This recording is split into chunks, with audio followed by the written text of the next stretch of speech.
Well, hello everyone and welcome to Lecture 5, Demand and Supply and Equilibrium Analysis. I am David Smerdon.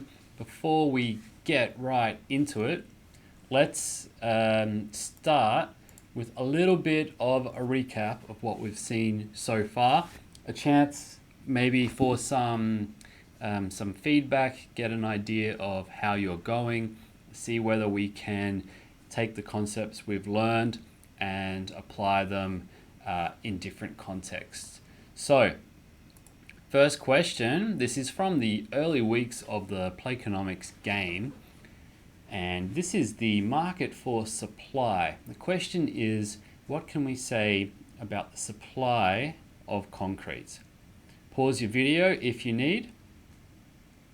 Well, here we've got a perfectly vertical supply curve, which is a bit unusual, but it makes sense in this case because I think only one person had started making concrete at this point. So there was a fixed supply, a fixed quantity, which meant that no matter how the price adjusted, the market could not supply more than this person had produced. And that means the market supply could not respond at all to changes in price.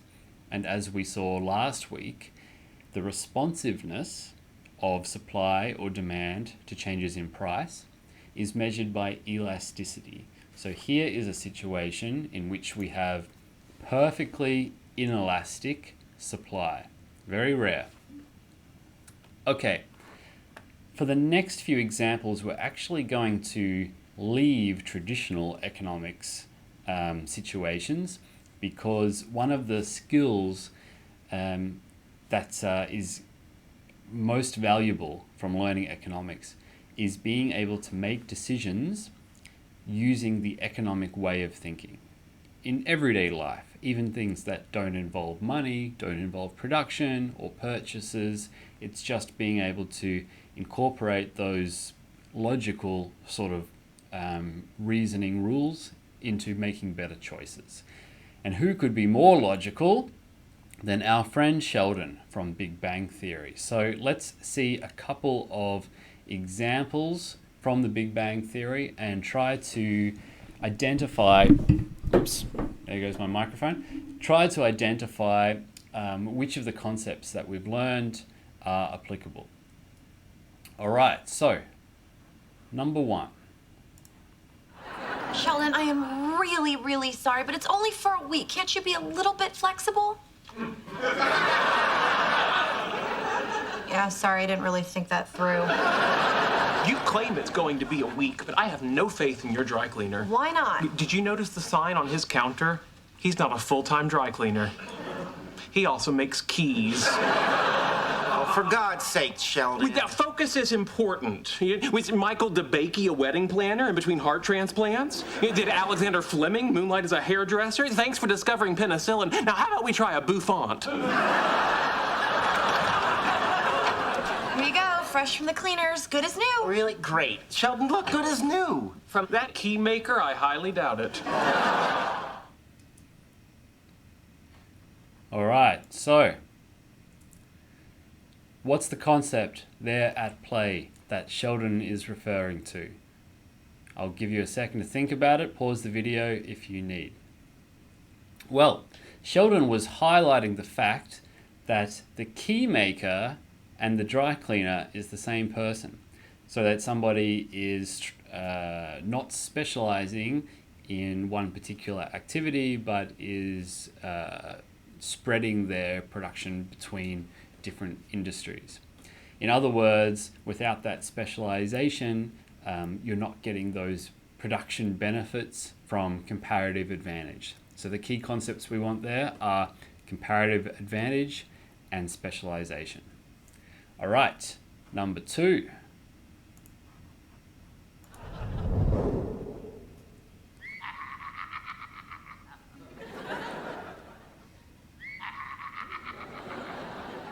Leonard, you're giggling in your sleep. It's not me, it's my new ringtone. The Joker from Batman. creeps me out. Me too, but I paid $3 for it. Me too, but I paid $3 for it. What's the concept at play in Leonard's decision making? Pause the video if you need. Well, here Leonard is making a bad decision, which I guess from a human perspective is why we are supposed to find it funny. Sheldon has already paid the money. He's already made that decision to purchase the ringtone, which means that it's a sunk cost in terms of his future decisions. For example, about whether or not to turn it off.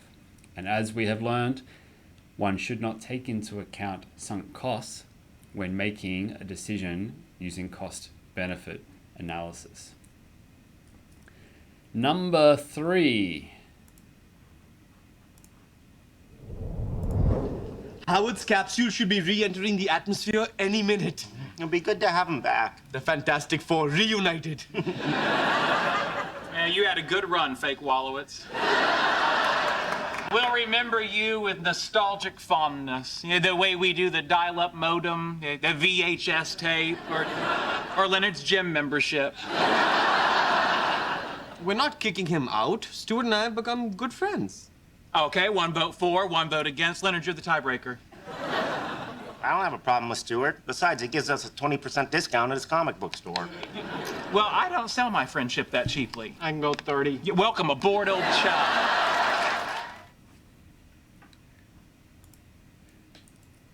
All right, I'll give you a second to... What have I done? Hang on. Great. There we go. We're back again. I'll give you a second to think about that. Pause the video if you need.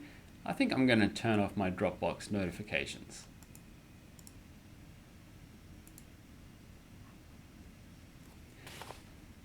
So you might be tempted to think that Stuart is the seller in this market because typically in the comic book store, Stuart is selling comic books to these guys. But if you really listen closely to the language that's used, particularly by Sheldon, we can see that Sheldon talks about selling his friendship and not being willing to go so cheap, essentially. And actually in this market, the discussion, the bartering, if you will, is about friendship or admittance into the friendship circle. And the key concept here that I wanted to pull out of this is that Sheldon is not willing to accept as low a price in terms of the discount as his friends are. So Sheldon has a higher reservation price or a higher willingness to accept than the other members of the group, to use the terminology from last lecture. And what we'll see is that reservation price makes a little bit more sense when we start thinking about equilibrium analysis, which is today's lecture. One more out of the realm of Big Bang Theory will do us. We're going to bring in a classic character. So you like donuts, eh?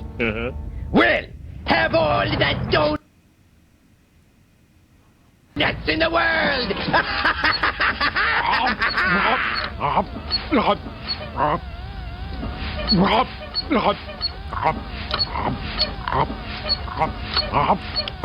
More. I don't understand it. James Coco went mad in 15 minutes. All right. Don't ask me to explain that very last joke because I don't really get it. But let's see if we can get to the main concept that's violated here. So what is the assumption that we make about consumers that is violated by Homer Simpson? Pause the video if you need. Well, we make the assumption for a downward sloping demand curve that humans have diminishing marginal utility.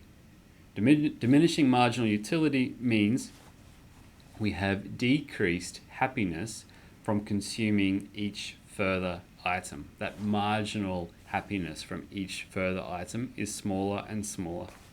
But here, it appears that for Homer at least, the marginal utility, the happiness he gets from each new donut, seems to be the same no matter how many he eats.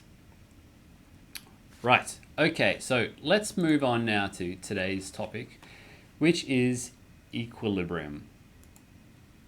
Equilibrium, kind of as a philosophical concept, is a point or state in which things aren't changing, where there might have been some flux, some chaos, some movement, some different paths to get there, but now we've settled.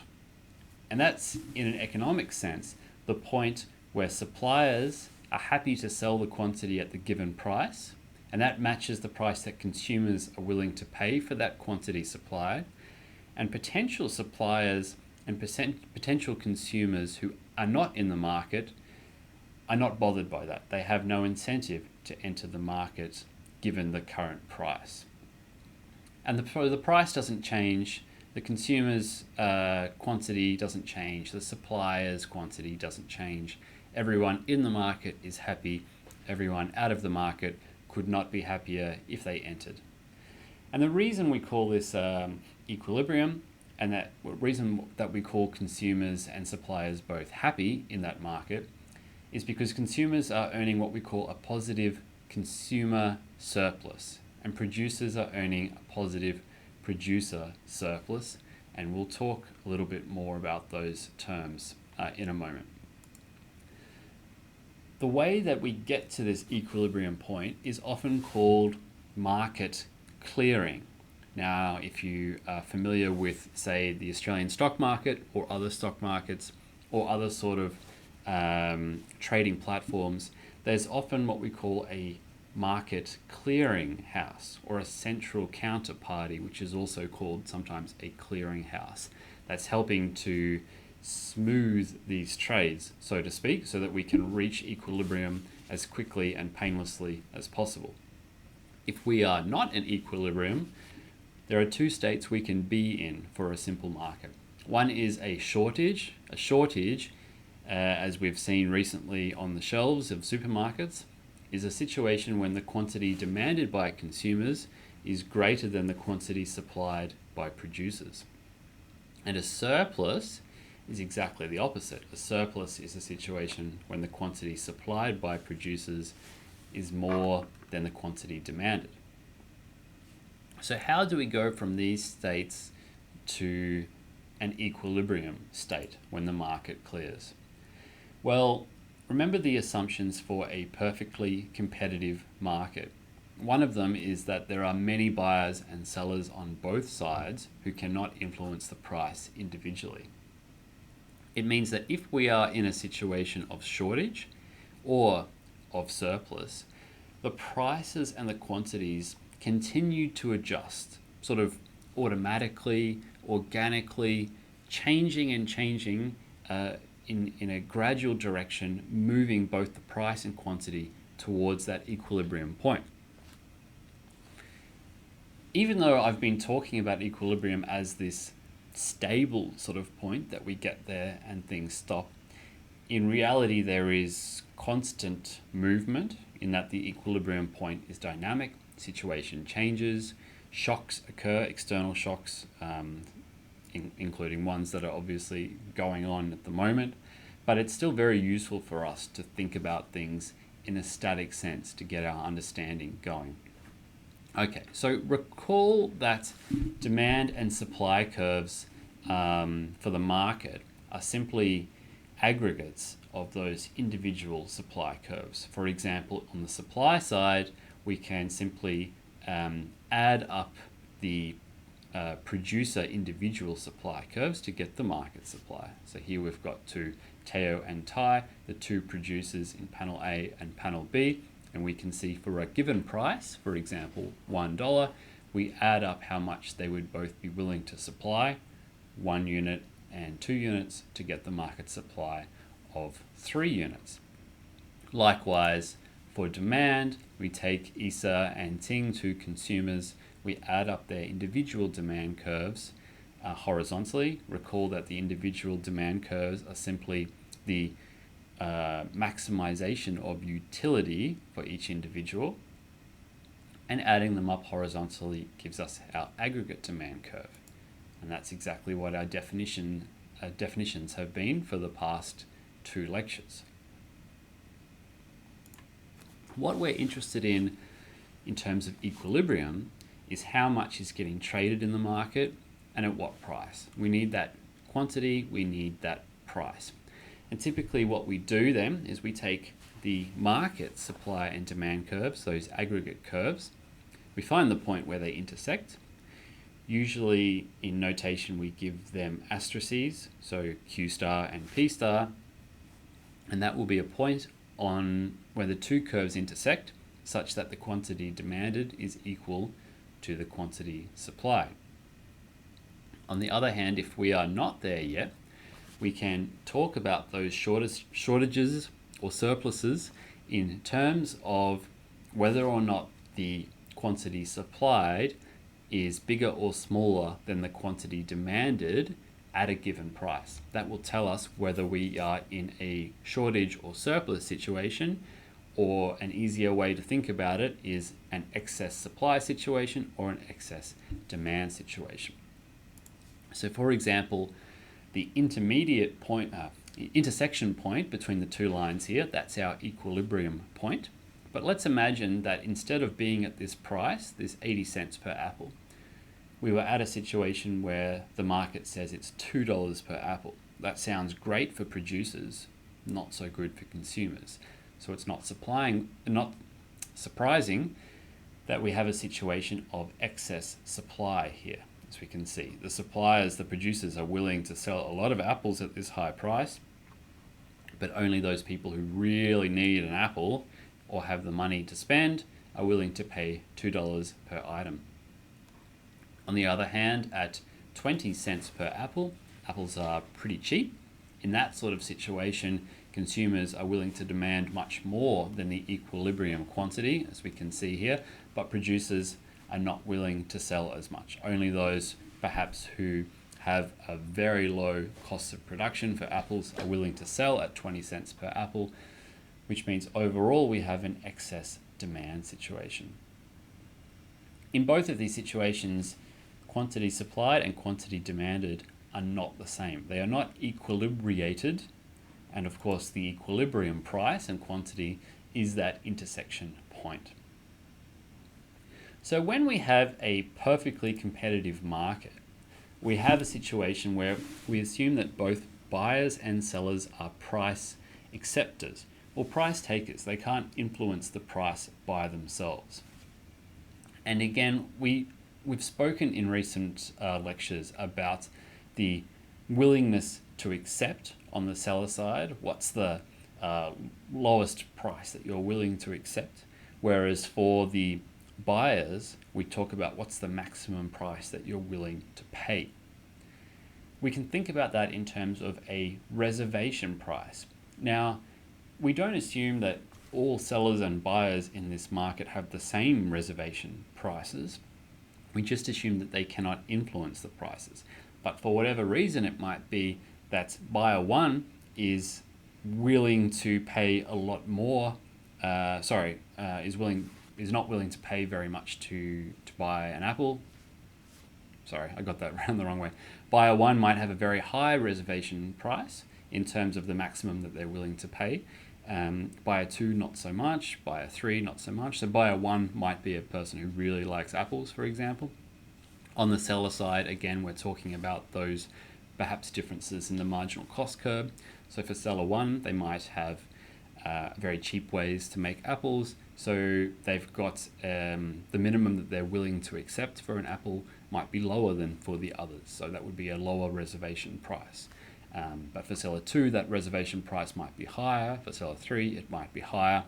What we want to do is basically collect all of those different reservation prices. So for the buyer, it's the highest price a buyer is willing to pay for a given good.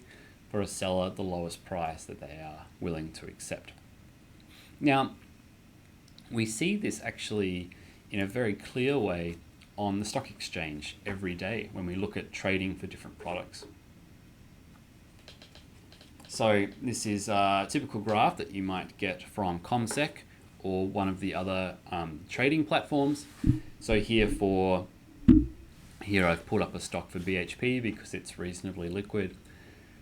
And what you'll see if you want to buy or sell stocks is you'll see what the current market price is up here, so $36.40.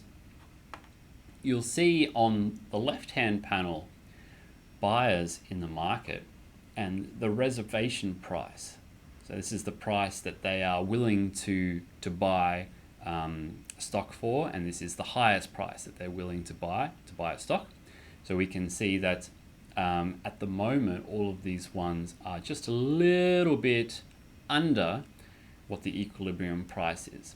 On the other hand, here we have what the sellers are willing to accept. So we've got lots of sellers here on the right, and they're willing to sell for a lowest price of $36.40, $36.41, and so forth.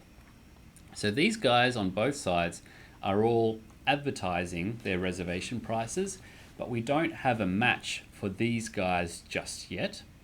The matches have all been cleared for those at the equilibrium point of $36.40. Now we could plot these on a graph. I'm going to do it in a slightly simplified format with just 5 buyers and sellers, where we actually plot their reservation prices as follows. So we've got the quantities, and we do it in such a way that we start with the highest reservation price for the buyers and work down. We start with the lowest reservation prices for the sellers and work up. And there is a logical reason for that. And that's got to do with the rationing rule, which says that the buyers who value the good more will be the first to buy it. And we can see that by imagining what would happen in this market. Let's call it apples again. Oh, well, okay. We'll call it apples, but these are going to be some very expensive apples. But okay. So imagine that the price was, for example, $6. At a price of $6, our rationing rule says that the buyer who values it the most will buy the apple first. So buyer 1 values the apple at $6. That's buyer 1's reservation price. So if buyer 1 was to trade with, say, seller 1, then buyer 1 would essentially get a consumer surplus of $1 because buyer 1 values it at $6 worth of happiness. Buyer 1 only has to pay $5 worth of happiness. So that's a gain of $1 in terms of their happiness or utility, we would say. So we're putting a dollar figure now on happiness. And we're going to call that consumer surplus. Surplus is the gain. Consumer, that's the buyer.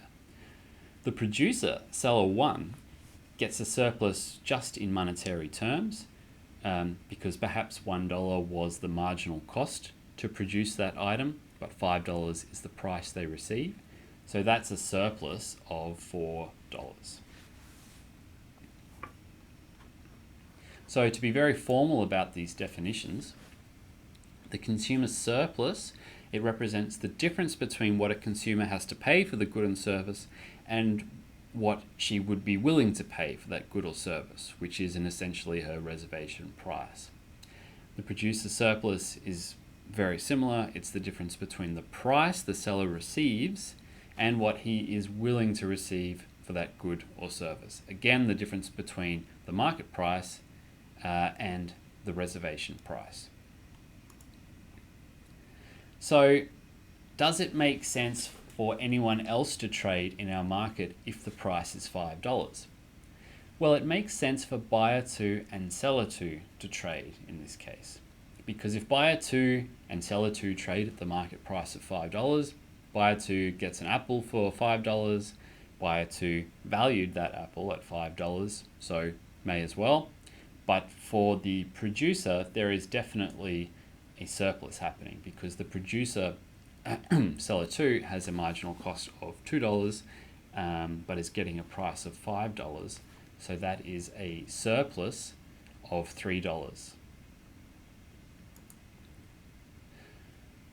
What about buyer 3 and seller 3?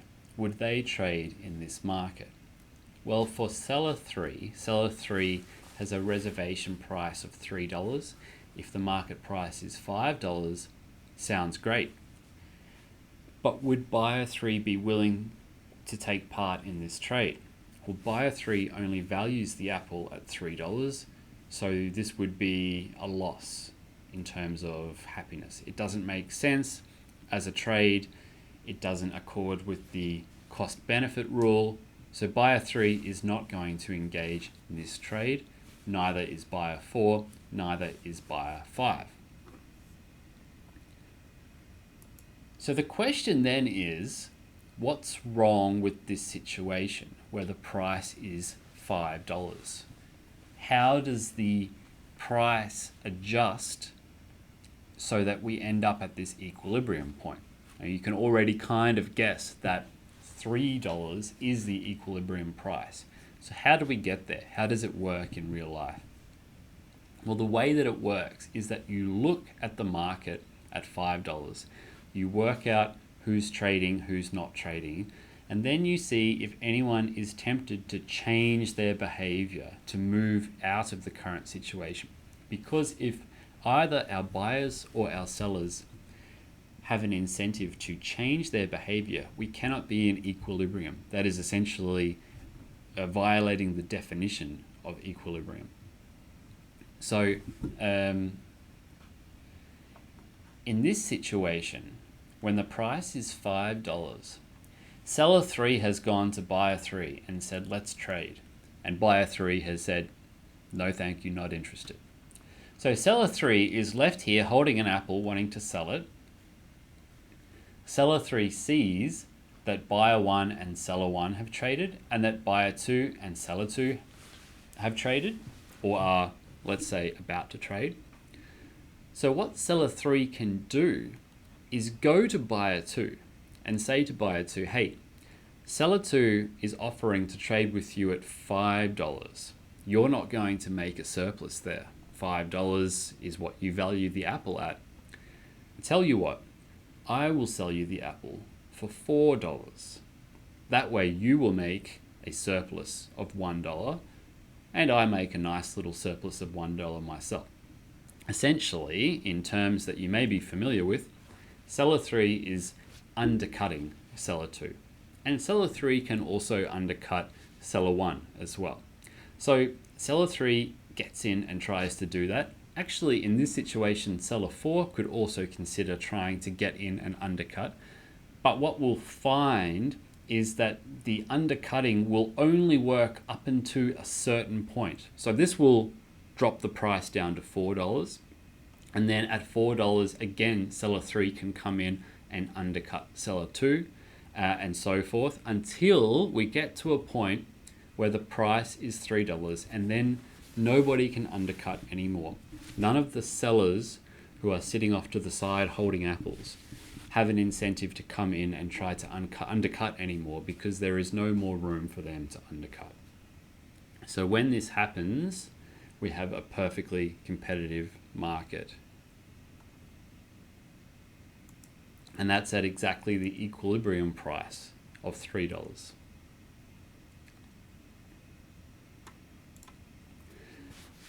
Let's talk more about surplus and see how this relates to perfect competition and maybe get some inkling into why many political parties in Western democracies talk so highly about free markets and no government intervention, particularly on the conservative side of politics, and particularly in the US.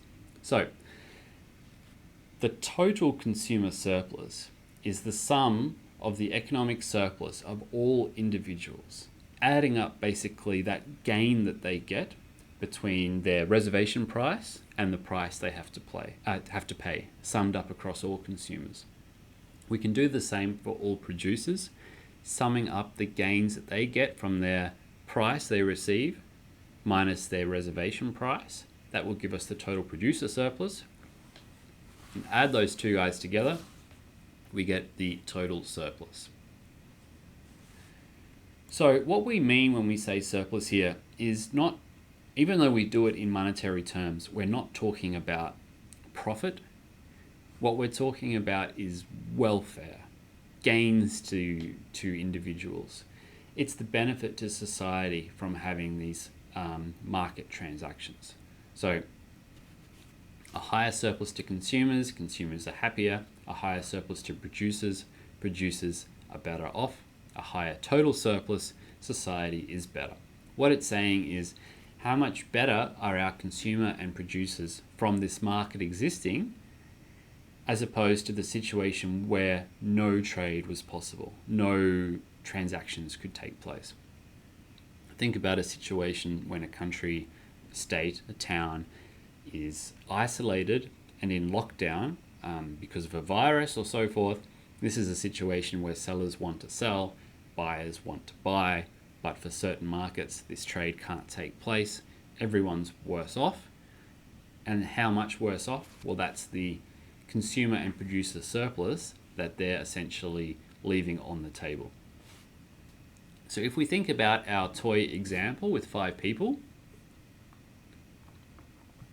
and we think about trading at the equilibrium price of $3, buyer 1, as we said, had a reservation price of $6, which means buyer 1 would be willing to pay up to $6, but only has to pay $3. So that's obviously a gain of 3. 3 what? Well, kind of $3 in a way, but it's essentially a welfare gain or a happiness gain. Seller 1 would have been willing to sell all the way down to a price of only $1, but got $3. So that's a gain of 2 for seller 1. We can do that for buyer 2 and seller 2 as well. There's no gain in this example for buyer 3 or seller 3, and if buyer 4 and seller 4 were to trade, they would actually both make losses. So it's a good thing that they are not trading. So let's try and put it all together now and move from a discrete model to a continuous model, which is what most markets look like. And add in our definitions. Market equilibrium is exactly that price where demand equals supply. And at that point, we can say that the market clears. Everyone who could gain from that transaction is gaining, and those who can't gain, they're staying out of the market. Which means that at the perfectly competitive market price and quantity, we are maximizing the total surplus. So just an aside with this, and here I've drawn it using the continuous line, so we've got these 2 triangles. This is essentially where the motivation comes from for the more economically right side of politics to argue for free markets and no government intervention. Stay out of our markets. It comes from this micro 101, well, in this course, ECON1011, but essentially this very fundamental basic economic concept that the market will sort itself out, will maximize all the surplus we can without needing the government to intervene. Now what we'll see over the next few weeks is we'll see how basic economic micro 101 concepts also help to motivate the economic left side of politics, saying that there is a reason for governments to intervene in certain situations. And we'll talk about how the assumptions of microeconomic models are so important to whether you take an economic right or an economic left stance, which is something at your stage that you should be thinking about, and I'll try to present both sides of the argument as neutrally as I can.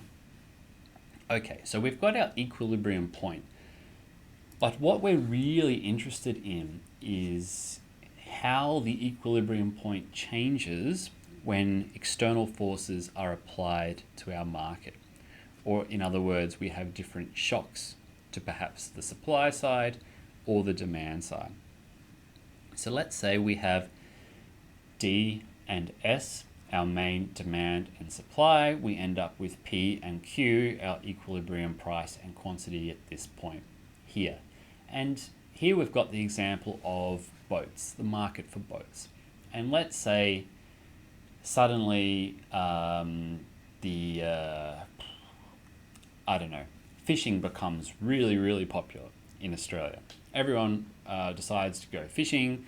There's an increase in demand for boats. Well, we know from previous weeks that that will shift the demand curve to the right, as we can see here. When that happens, we can already guess what's going to happen to the market.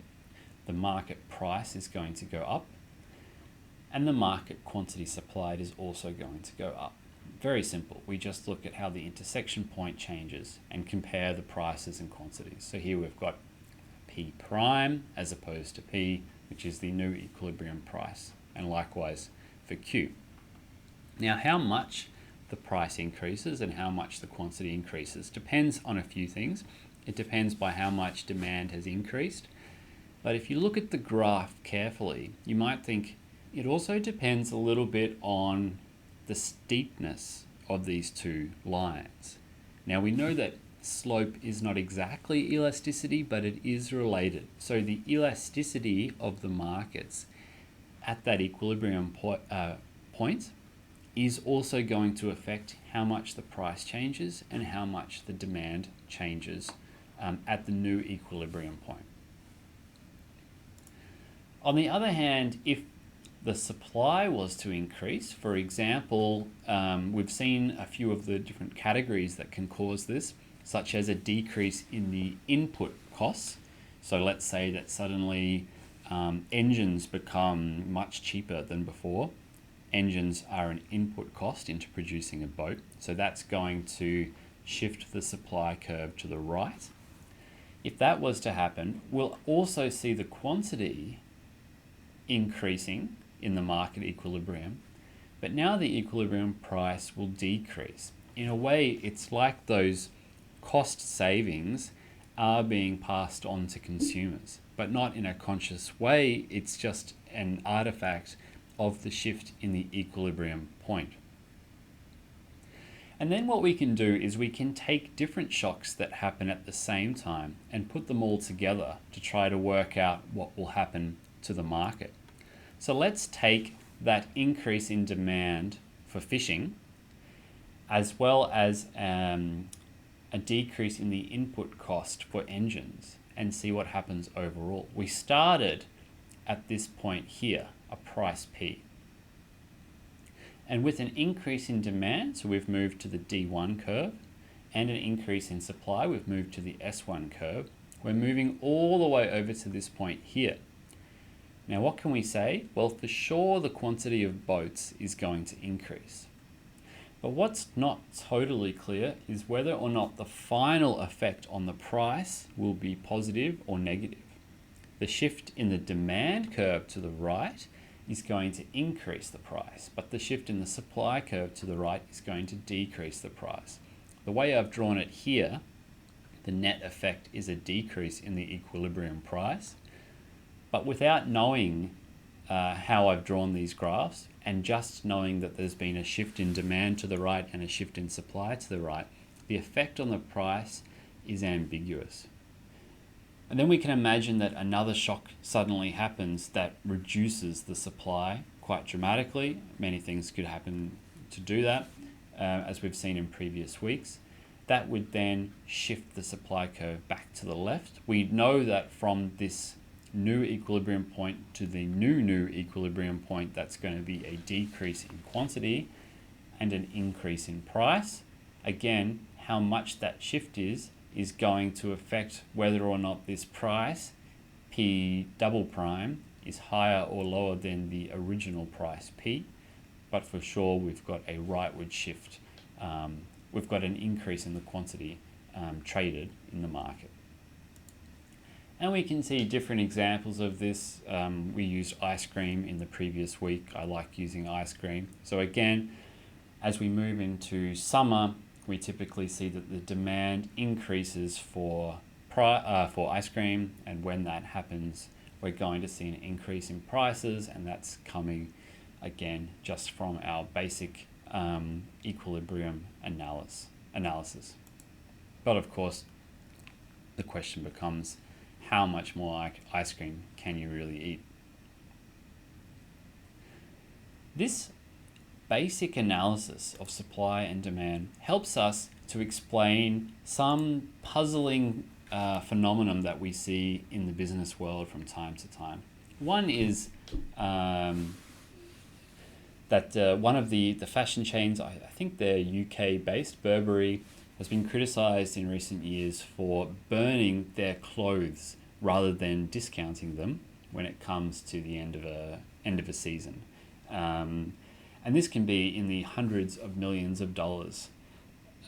The question is, why would a company ever do this? It surely must be a waste.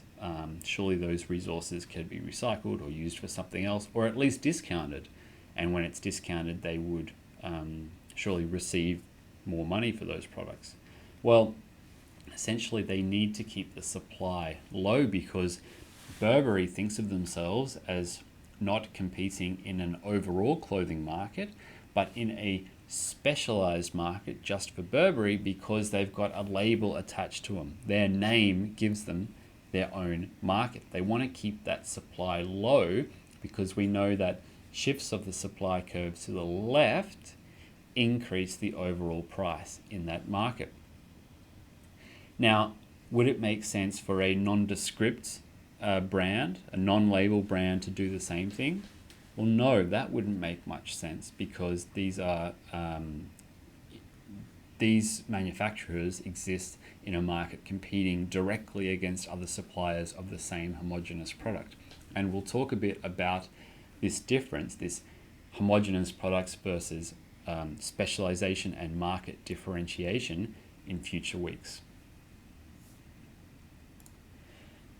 The name for efficiency in the short run that perfectly competitive markets gives us is Pareto efficiency. Now, this comes from an Italian Vilfredo Pareto from the 1800s, who was actually an engineer by trade but moved into economics a bit later. And he tried to think of the most basic and unambiguous and not debatable definition of efficiency that he could come up with.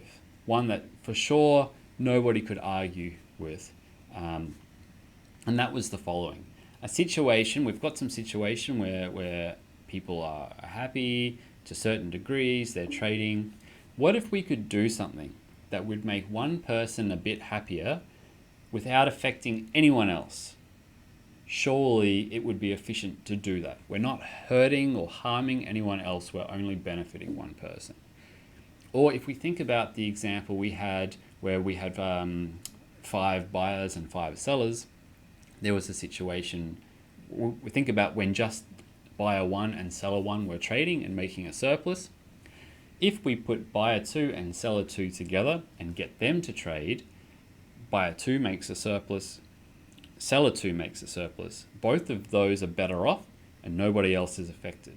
Well, that must be something worth doing. So that's the idea of Pareto efficiency, making some individuals better off without making anyone else worse off.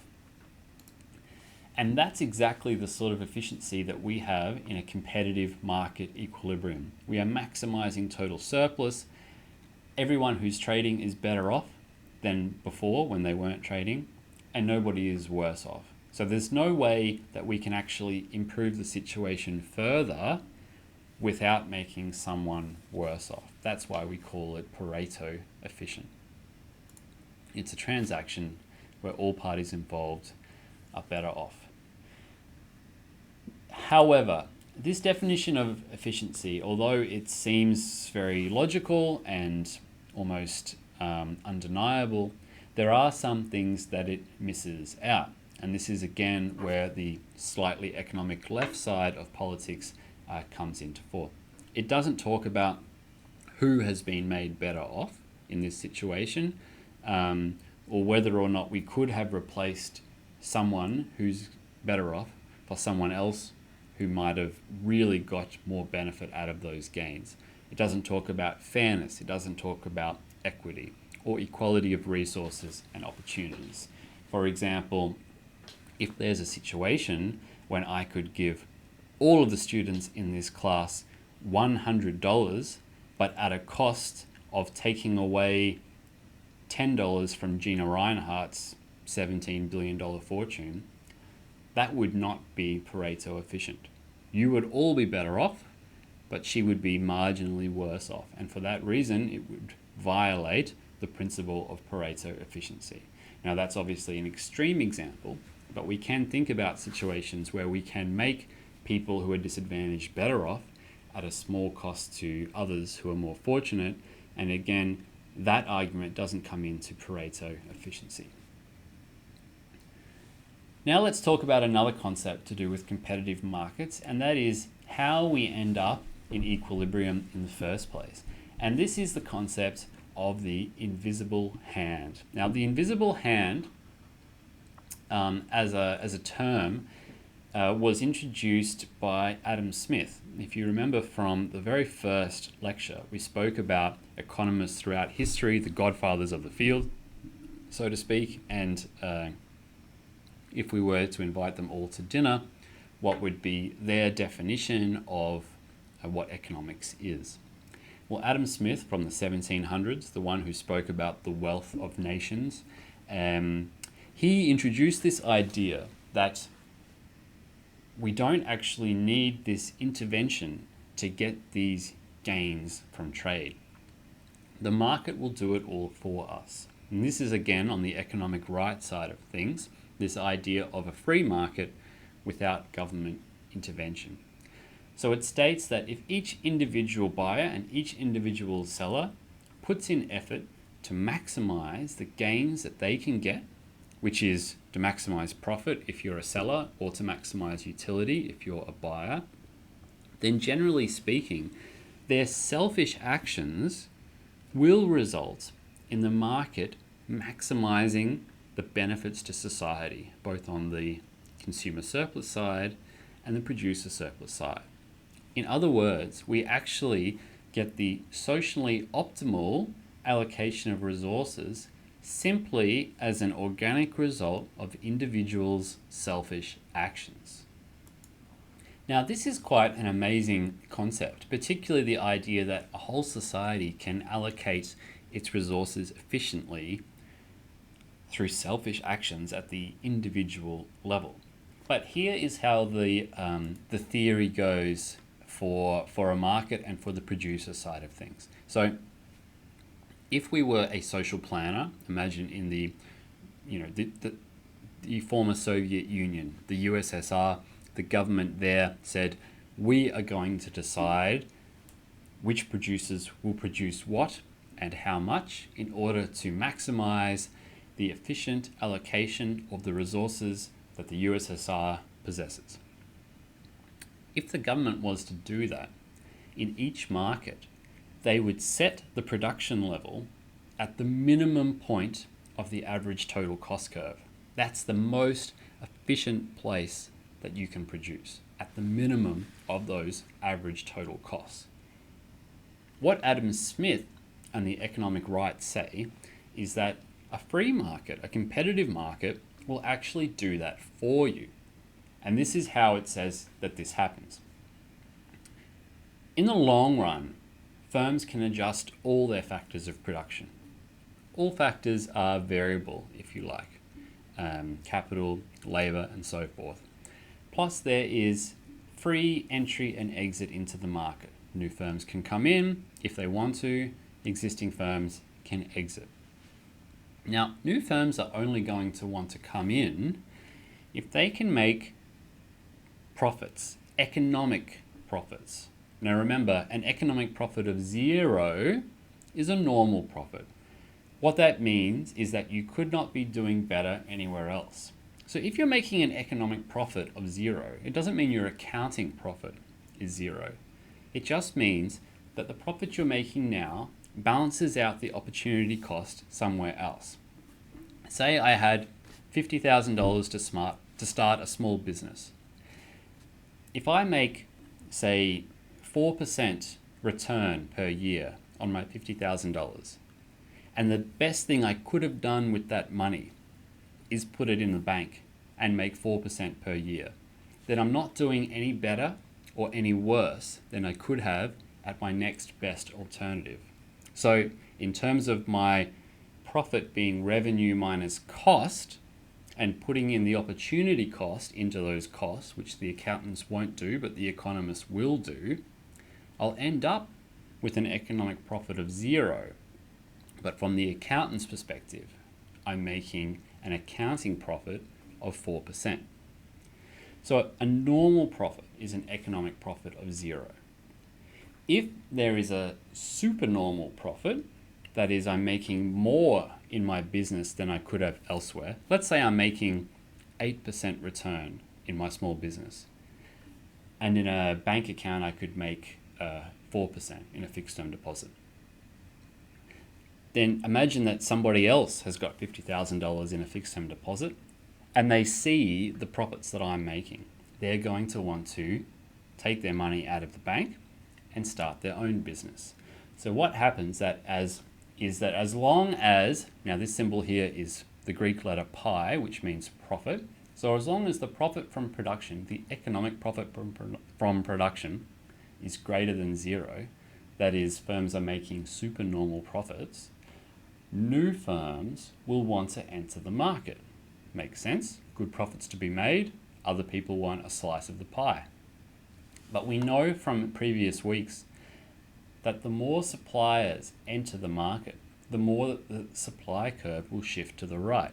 And as we learnt from half an hour ago, when the supply curve shifts to the right, the equilibrium price falls. Now, when the equilibrium price falls, given that in my profit equation, price is on the left-hand side as my revenue, the profit from production falls as well. But if it's still greater than 0, new firms will still enter. And if new firms still enter, then the supply curve keeps shifting to the right. The price continues to fall, the profit from production continues to fall until we reach a point where this cycle, this loop stops. That's the equilibrium point, and at that point, the profit from production must be 0 because we need a point where no new firms want to enter. Remember again, this is the economic profit. So now we have normal profits of 0 or as good as we could be doing anywhere else with our money. At this point, firms are producing a quantity exactly such that we are at the minimum of each firm's average total cost curve. In other words, the long run equilibrium price for a homogeneous market where most producers have similar cost functions is the price that equates exactly to the minimum of the average total cost curve. And remember, that is exactly what we decided that a social planner, the USSR government, whoever, would have wanted if they could have chosen the optimal allocation of resources. In other words, the invisible hand, the factors that organically affect a perfectly competitive market, help us to reach the efficient allocation of resources for our society. Now, if we had the opposite situation, you might want to think about this yourself, where profit from production is actually less than 0, you can kind of imagine it's just the reverse situation. But just to give you a little bit of help along the way to thinking about this, if firms are making negative profits and they could be making more money somewhere else, some firms will exit the market. When these firms exit the market, which way is the supply curve going to shift now? And when the supply curve shifts, which way will the new equilibrium price go? Think about that and you'll see that in both starting points we'll end up at the same equilibrium point. Okay, so at our basic level in the market, this is the example where if firms were making a positive supernormal profit from production, more new firms will enter the market and that will shift the supply curve to the right. That drops our equilibrium price. So entry of new firms drops the equilibrium price. Let's see how that translates in the graph to the individual supply curve. The individual firm, the individual firm supply are these curves here, the marginal cost, the average total cost, and the average variable cost. And the demand curve that an individual firm faces is perfectly horizontal at the market price. Okay, so this is an important point. Even though the market demand curve is downward sloping, for an individual firm, when we draw the individual firm's supply curve, we need to add in the demand curve, and that's going to be perfectly horizontal at the price that is the equilibrium price in the market. Now, why do firms face a horizontal demand curve? Well, in a perfectly competitive market, we assume that producers and consumers are price takers. That is, they cannot influence the price by themselves. They cannot influence this price. They can only take the price as given, which is why we call them price takers. So whatever that price is dictated from the market, that's what they have to receive. Okay, so now this is the kind of the first part of the story we spoke about before. So firms are making extraordinary profits, supernormal profits. New firms enter the market, which shifts the supply curve to the right.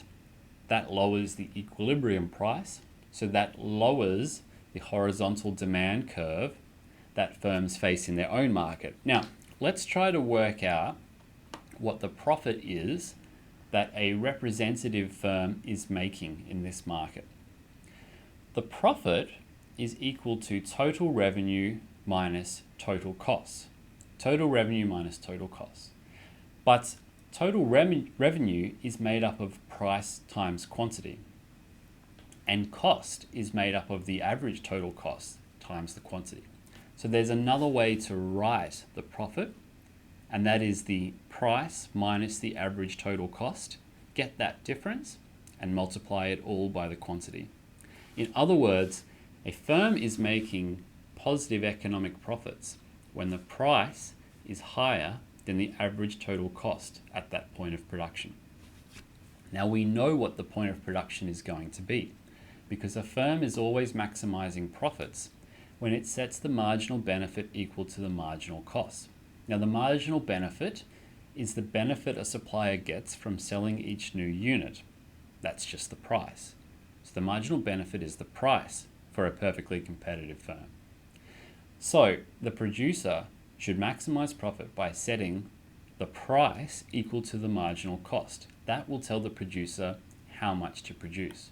So setting the price, which is the horizontal demand curve, equal to the marginal cost gives us this point here, this blue dot, and tells us the amount to produce. So now we've got the Q star, and the question is, what's the profit? Well, there will be a positive profit if the price is higher than the average total cost at that quantity. And here indeed it is. You can see here that the price, again, is this horizontal demand curve. It's higher than the average total cost. We take that difference and we multiply it by Q. Remember, that's our profit formula. And we end up with this yellow rectangle. This yellow rectangle gives us the positive economic profits. Now, what happens if there are positive economic profits in the market? Other firms see this and they want in on the action. So more firms enter. When more firms enter, this will shift the supply curve to the right, further to the right. So on the left side, on the market side of things, we're now shifting the supply curve from S1 to S2. That's going to drop the price further down to P double prime.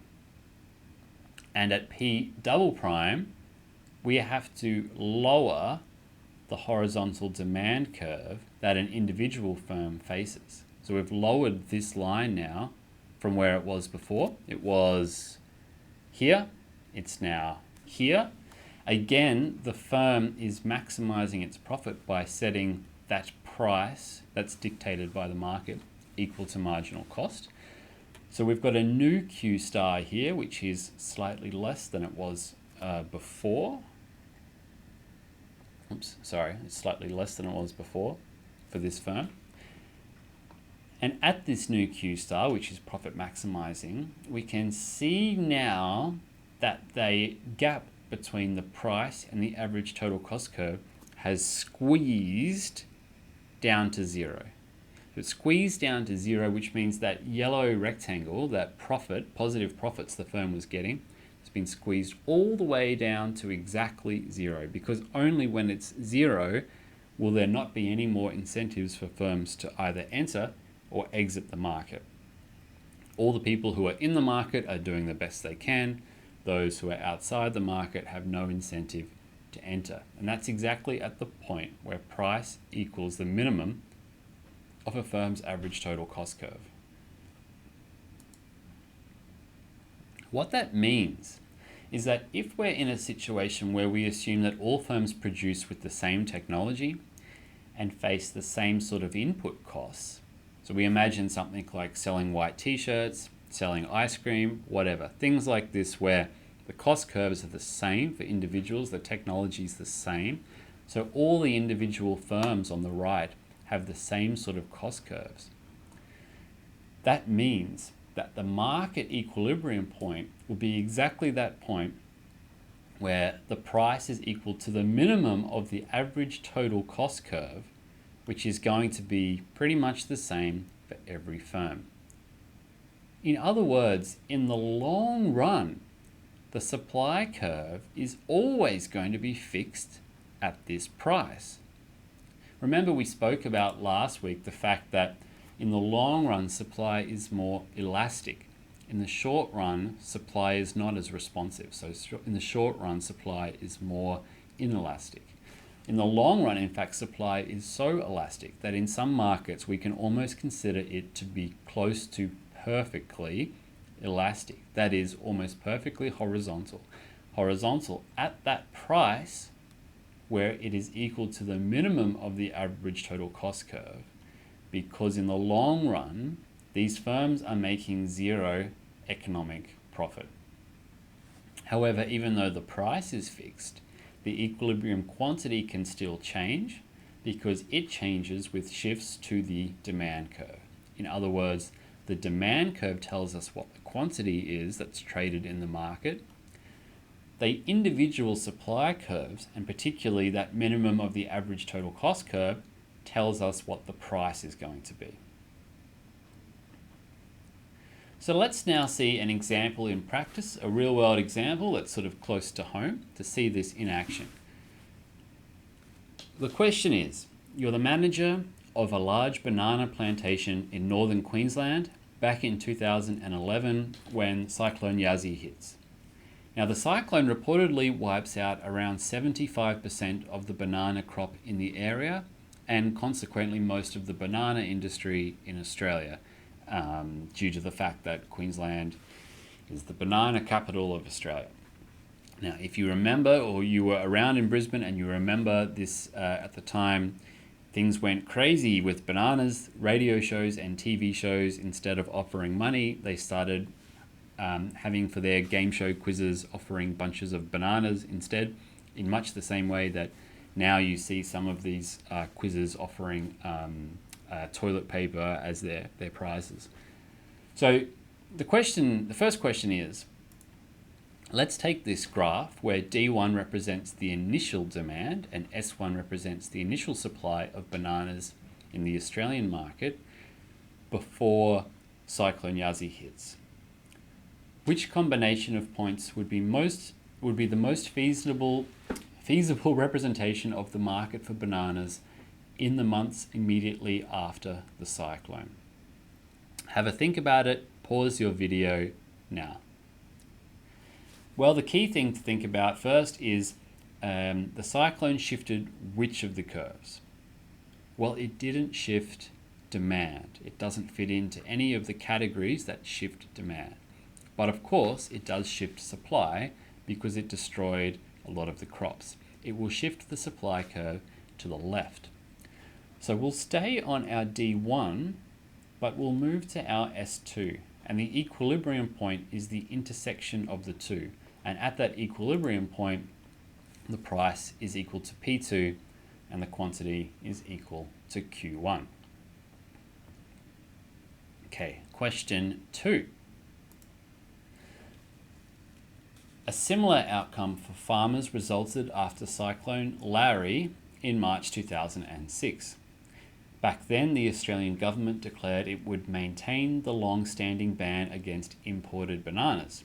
Australian farmers had lobbied hard over the years for this ban to be put in place and made it clear at the time of the cyclone they wanted the ban to stay there. It was feared that diseased imports would wipe out the Australian banana industry if allowed into the country. The Australian banana growers expected to recover soon after the cyclone. As a result, despite the enormous shortfall in the quantity of bananas supplied and grumpy consumers, the government stood firm on its ban on imports. The Australian Banana Growers Lobby Organisation, by the way, is surprisingly powerful. I remember there was an advertising campaign put forward by a health department not too long ago, which spoke about kids being careful about what they eat, making sure that they should clean their teeth after every meal. And they had some cartoons for evil food characters, an evil can of Coke, an evil chocolate bar, and they put in an evil banana character as well. The point being, it's not just the foods that you know are bad that you need to clean your teeth after. Anything with any sort of natural sugar is bad for your teeth. So they wanted to highlight that even eating healthy foods, you need to be careful about your teeth. But the Australian Banana Growers Organisation managed to successfully lobby for the character of the evil banana to be removed from that campaign. Okay, that's an aside. The question is, what would have happened to the price and quantity demanded of bananas after Cyclone Larry if the government had allowed imports into the country, or if they had been allowed after Cyclone Yazzie? And you should state some assumptions about how you come up with your conclusion. As it turns out that after Cyclone Larry, frozen bananas were allowed to be imported into Australia, much to the consternation of bananas growers. Okay, pause your video now. Well, the answer is simply that by opening up this market, you actually offset to some degree the effects of the lack of the locally available bananas on the supply side. In other words, if these imports are allowed, the massive leftward shift in the supply curve would not have been as great. It would move a little bit more back to the right. And from the equilibrium perspective, the outcome would be that the price would not increase by as much as it had, and the equilibrium traded quantity would not be as low as it had. Okay, so that's all for today for equilibrium analysis. Thanks for listening, and we will see you next time.